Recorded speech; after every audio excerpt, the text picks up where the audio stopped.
The design process is underway for 2 new hotels in North County. I'm Lindsay Hyatt, your community reporter in Atascadero, where I spoke with locals about how they feel about more visitors coming to town. The city of Atascadero is working to bring 2 hotels to the intersection of El Camino Real and Campbell Lane near the old Kmart building.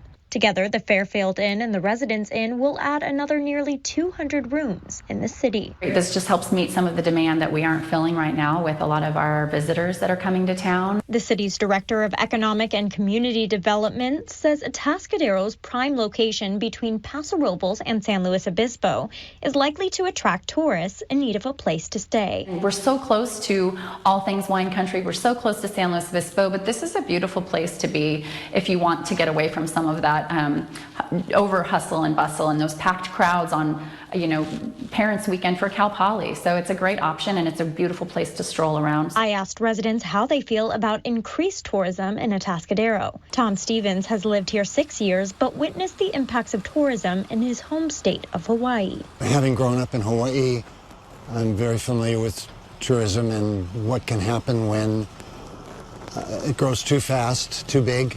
It was what happened to our islands. I think it strikes me from what I've seen here that the city is being careful and taking steps to maintain its charm while also enlivening the experience for people who live here and people who visit. While Stevens cautions the city about progressing too fast, another business owner I spoke with, Eddie Herrera, said he'd welcome more tourists. Construction of new places here in town is definitely, I feel, going to have a good impact for the vitality of the downtown core.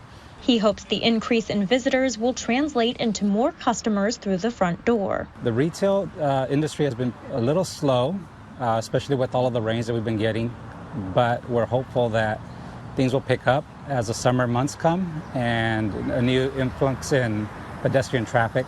With an added benefit for Atascadero. It's already, I feel, very special for the locals here, but now for the tourism that comes through, they're going to really see what a gem Atascadero is. It could be a year or 2 before these hotels are ready to stay in, as they still need to undergo the public review process and receive necessary permits for construction. In Atascadero, Lindsay Hyatt, KSBY News.